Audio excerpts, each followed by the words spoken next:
gain weight and everything for what they can do. So Congratulations on becoming a Mandrake. If you had to explain what a Mandrake is in your own words, what is it? Nutrition bar. I don't know. I see it much more as a creature. Like when you see the little posters and whatnot, he's like flying and whatnot. So my fault there.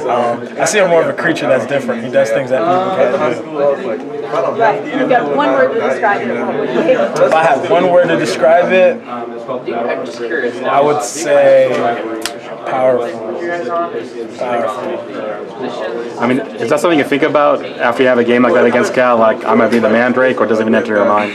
No, it really doesn't. I think I was one of those guys who told myself if I was to get Mandrake, I wouldn't wear it. I'd just go out there normal gear and whatnot. But Coach Herm kind of stressed it and the importance of it, and the team players just seem like they to be coming around as far as that thing. It's been a goal. People want to get the Mandrake, and so I was definitely honored to be able to wear that jersey this week. I don't know if you looked at your stats the first 5 games of 2018. They're really similar to 2019. Obviously, the game against Oregon State kind of skews the yards, but touchdowns, both receiving and rushing, are very, very similar.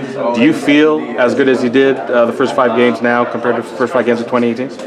Yeah, I mean, that's why I feel like there's really no stress. I mean, all it takes is it's one play, one game, and it changes everything. And so the main thing is winning games. We win games, the rest is going to take care of itself. On Friday night, that first touchdown run, you're in the end zone and you still seek the contact. You did kind of the same thing in the U of A game last year. What's the deal with finishing the runs in that? Really, the U of A game, that was because it was U of A. They were doing a lot of talking after tackling, and so I was kind of just feeling it. I think just this past week, I was praying Brandon let him go in the end zone. That's one of their best players, and I feel like to set the tone, you've got to go at one of them, and that was what I was trying to do there. I know it's one under the bridge, but you look at the U of A game, are you surprised they didn't get any taunting penalties on that game? I mean, I don't know. I think the referees understood, and they knew it was more of a game like that. It was going to be a little bit more chippy. There was going to be a little bit more talking and stuff like that. And so there was at times where the referees came up to me and would tell me to tone it down and whatnot. And so yeah, that's that. That's what last touchdown he said to calm down. Right? No, I think that one was more so. I got it from Saquon Barkley actually. I think he scored in the overtime win versus Minnesota a couple years back, and he was just basically telling everyone, "Don't worry about it, we've got it." And so that's kind of where I got that from. When you went back and looked at the last drive for the touchdown against Cal, what were your thoughts looking at that drive over again? Really, I just think players were making plays. There was times where I think we were behind the chains or third and long situation, and Jaden was able to pick up first down. We had Coach Likens, he called a great third down call in which I was able to get out and sneak.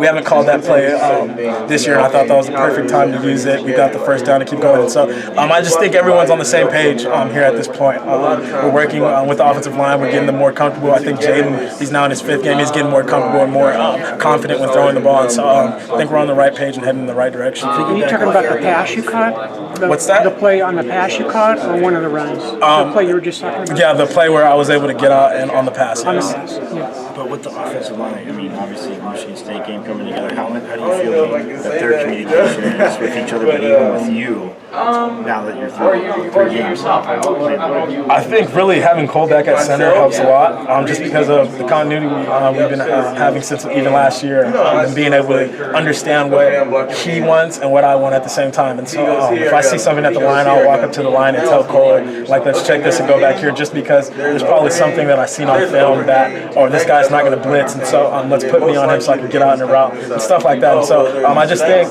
having that senior veteran offensive line group, as far as Cole Cabral, we've got Steve Miller, Roy at times, and Alex Masoya helps a lot.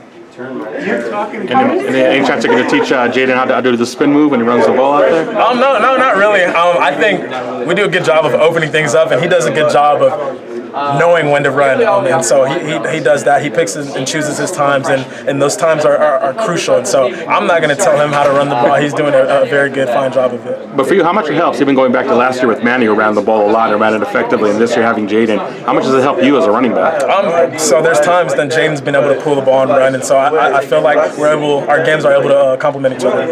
Is there a difference, too, in their running styles? It seems like Jaden is really good at getting down and sliding, getting out of bounds, where Manny was hurdling everyone. Yeah, I think Manny was a little bit more unpredictable when he was running. He didn't know necessarily which direction he was going to and how to block for it. So they're a little bit different. Like you said, Manny likes to hurdle and whatnot. Jaden goes down, and so that's just something new that I'm learning with this quarterback. With the HBO debut coming up, how are you guys kind of staying grounded? Is that a distraction, or how do you feel about it? Really, I think I'm more excited about the Atlanta Falcons coming to practice here than I am about HBO, because I honestly don't know. I just know that there's going to be cameras around it, so that's not going to affect me. I'm just going to keep doing what I do. Are you paying attention to the fair pay for players? A little bit. I actually had a presentation in one of my classes that I did on that, and so I know a little bit of what's going on. What kind of are your thoughts? Does it feel like the time has come for something? Really, I'm sort of indifferent. I see the sides, I see pros, and I see cons, and so that's not for me to decide. I'm at Arizona State. That bill, as of now, has no effect on me, and also it's effective January 1st of 2023. So I'll be long gone, so I'm not even worried about that. Who's someone in the locker room, a teammate that you think would make a good future football coach? Football coach? I'm not sure, because I think when you think of football coach, I feel like you have to have an aspiration, or have aspirations to be a coach. Not necessarily not seeing people being coaches. I see people like Frank Darby, probably a strength coach. I could see that. Or just even guys like Kyle Williams. I feel like he loves the game a lot, even though he's got his doctor stuff going on. I feel like he really loves football, and so wouldn't be surprising to see him back in this game at the end of his time. No, I don't think I could be a coach. That's never, I could never be a coach, I don't think. I don't think I could ever be an agent, probably. Those are two things and a school teacher. I don't think I could be one. So you just don't have patience, huh? It's not that. Maybe so. Maybe it's not necessarily patience. I guess it's not in my range of being comfortable, I guess.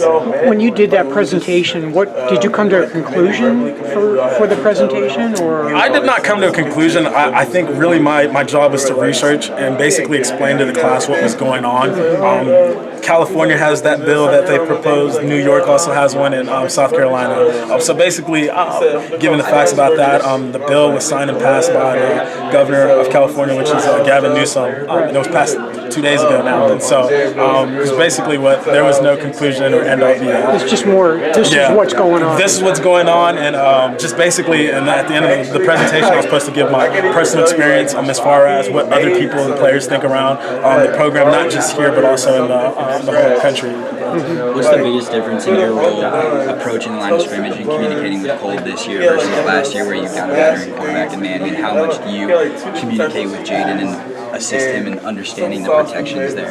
I think last year helped a lot. I didn't really have to be vocal because we had guys like Manny Wilkins. There was also McKeel, who was pretty vocal when it came to being on the field. This year, I feel like I had to take more of a role of being vocal and step up. And I feel like I'm comfortable enough. In the offense and what we've got going on that I know what's going on, what's taking place, and how we can check a play to make it better, check it a certain direction because we've got numbers and stuff like that. What makes you go up there, and what triggers you going to talk to Cole? I think it's just trust that the coaches have, and just them coaching me. I think Coach Christensen, I meet with him quite a bit. And he does a good job of explaining some things to me, Coach Mawai as well, and also Coach Iguana. After last year's success, this year you're being relied on a lot more. You have 12 touches, you're towards the top of the country in total carries. What have you seen as far as your role? Have you seen any changes, and what do you feel about having touches this much at this rate? I feel like They do and they don't. I just want to win the game. I think that's just the main goal of everything. When we go into it, we don't look at how many carries is going to get. I think when you do look at it, a lot of that last game of the 29 touches, it came from 4-minute offense, trying to run the clock out, goal line situations on the 1-yard line, and stuff like that. So I think at the end of the day, it's more about wins than carries. I don't really look at it like that. What class was that for that you did that? Marketing 441. And let's pretend it's 2023. 2023. What if there was a reasonable system where you could get some, even if they put it in a trust or something that you got, I mean, you wouldn't turn it down, would you?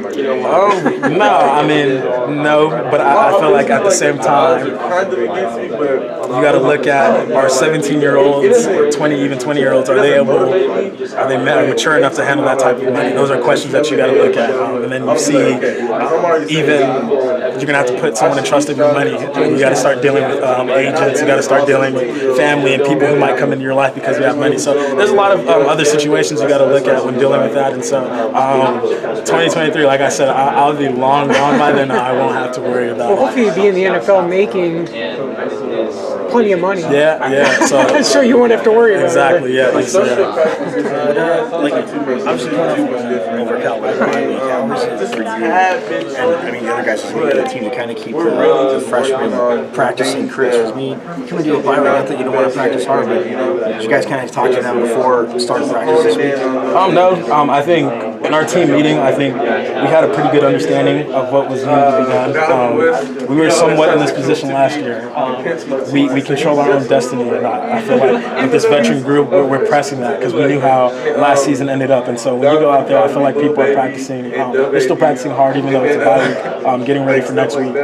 We know Washington State was on the bad side of last week's game, and so they're going to come ready to play. We've got to match their intensity. Have you watched any film on them yet? I have, yes, sir. What have you seen so far? They like to do a lot of stuff. They bring a lot of different stuff at you as far as blitz and twisting, and so we kind of run some stuff similar to our defense. And so just being able to get out there and see it will help when the game time comes.